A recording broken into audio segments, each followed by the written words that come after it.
What's up, guys? It's John here, National Sports Entertainment, and I might start doing a different way of delivering my picks because I do know, obviously, if we could, we'd pick every single game, but there's a reason we've done so well so far. It's because when you pick every game, A, obviously, you need an incredible bankroll to back that up, but B, there's some that just aren't as obvious as others. And again, there's certain metrics I go by. But this one was brought to me up to my attention in the comments of one of my last videos, essentially going into teams that have yet to cover a spread. And I went into this myself because it really is an important piece of criterion.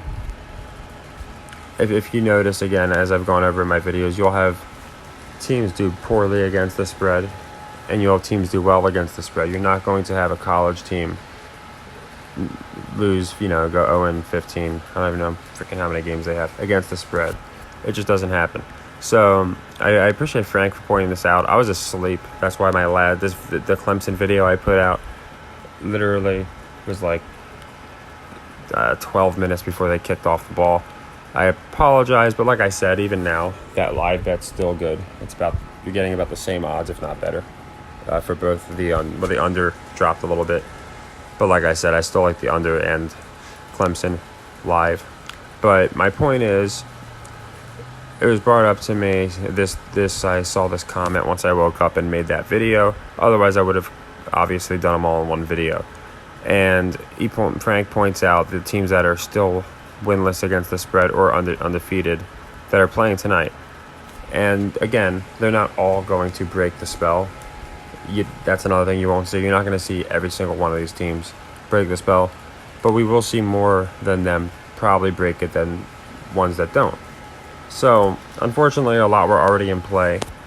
Auburn, it looks like they're going to break the spell and win their first game against the spread.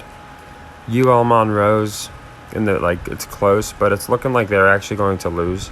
So it'd be interesting to watch them for next week because we're going to hopefully have UL Monroe, who's going to be 0-5 against the spread. One of the few teams left that has not won a game against the spread. FIU's looking like they should cover. They hadn't won a game against the spread. Now, so we have Stanford and Oregon. And again, a lot of this is somewhat contingent on how others do against the spread because I don't expect them all to cover. But I do think a lot of people are going to be taking Oregon for the fact that they're at home. Stanford is not the team they were years ago. They're really presented as just a poor team. So the 17 might seem like they're getting a lot, but again, I do think the spread's a little suspicious. And again, even though they are bad historically against the spread, again, Stanford has never not covered a spread. And in a lot of years, you'll notice certain teams in the last couple of years, I don't know if it was COVID or what the reason was, or maybe because some games they played didn't have spreads, because there was such long lines. But yeah, you see James Madison only had 4 games last year that they played in totality that had a spread. And you'll see years predating that, you'll see the same thing. In 2020, it was only 4 games.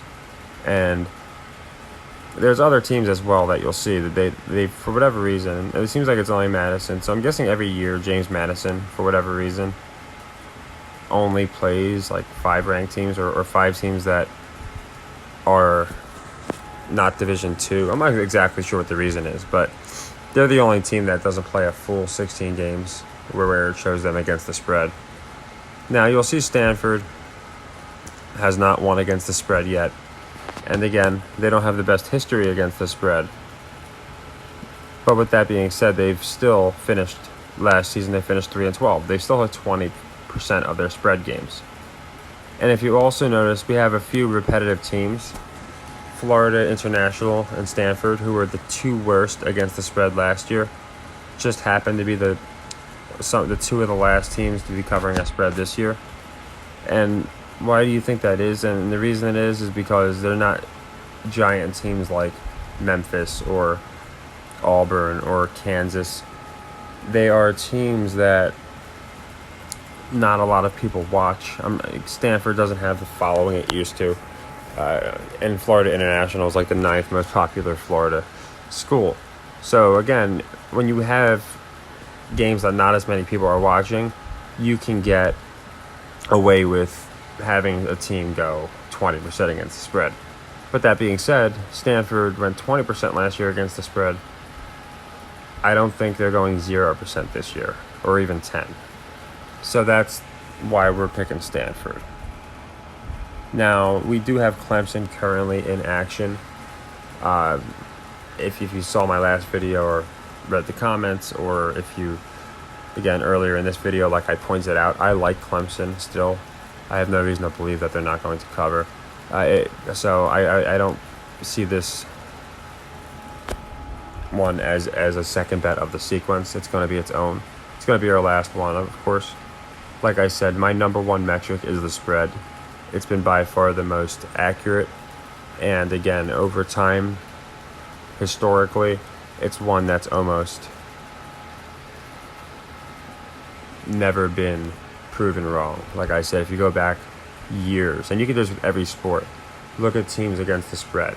You just don't see teams continuously win or lose against the spread. So that is why I do love it when I see a team that has not won against the spread or vice versa.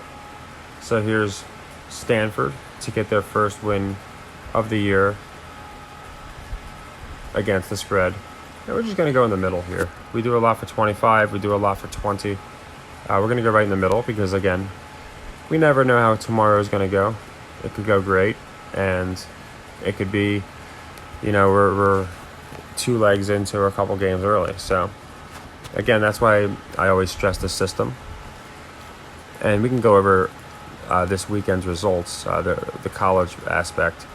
Obviously, we hit Thursday. We hit some last Thursday, Cincinnati. And then we have Houston and New Orleans open tomorrow. We hit Utah State University. Well, that was a Thursday game. And we hit Boise last night, as well as UCLA. And now we hit UCLA earlier. We hit Purdue earlier today. We hit Utah after that.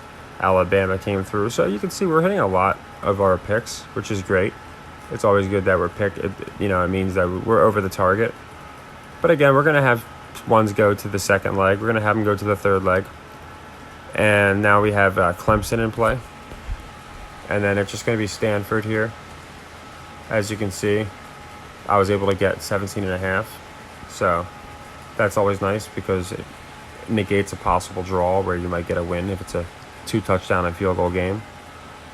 And like I said, you don't have to do my exact betting increments.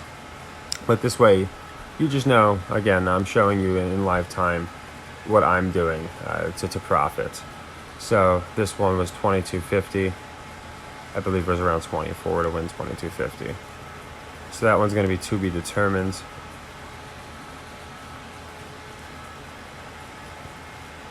As is best game. So yeah, I just like to show people also in live time how each individual bet works, how I file my bets. You don't have to do the exact same thing, but I know a lot of you do parlays, things like that. So you can kind of look at the chart, and if you want to rearrange it yourself and mix certain teams or whatever the case may be, a teaser, whatever like I said, the case may be, you can always do that. But this is how we've done on our sequences. And one last thing I wanted to point out, and because I don't like to make these too long-winded, I know you guys don't want to hear me ramble, but I wanted to point out that I had said in my last video where I explained the rig system, it's not my last video, but the one explaining the rig system, that a lot of people would think, well, we're just going to double up until we win on all these sequences. But that's not necessarily how the system works.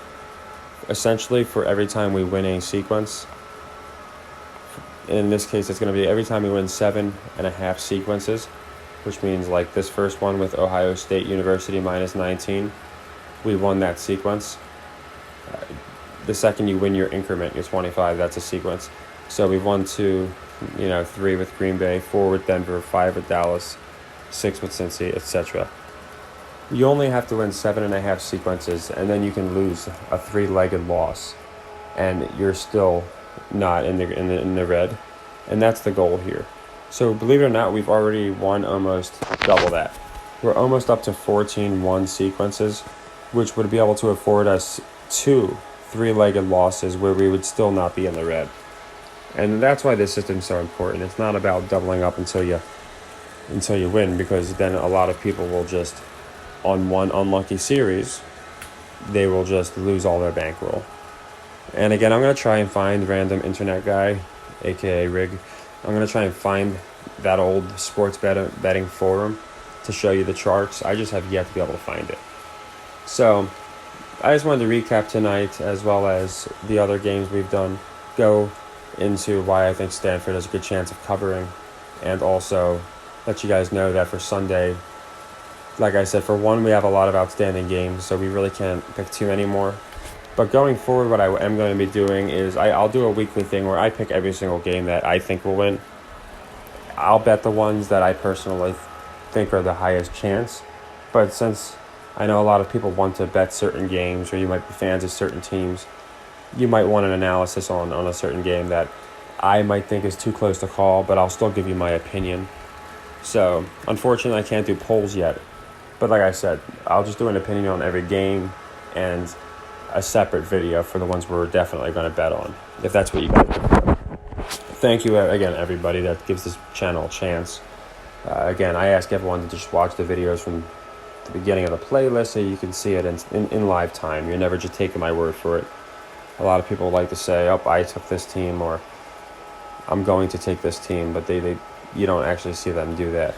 So anyway, I just hope you guys, have been following along and have been able to profit. Well, we've doubled. If you didn't know, we've officially doubled from 185 to 370. We have some outstanding wagers, but it's been about 11 days. So we're going to keep exploiting the lines and beating Vegas. You guys take care and happy earnings. And I'm looking forward to tomorrow. I think it's going to be a fun day. It might be a little hectic, but it's going to be fun. Take care.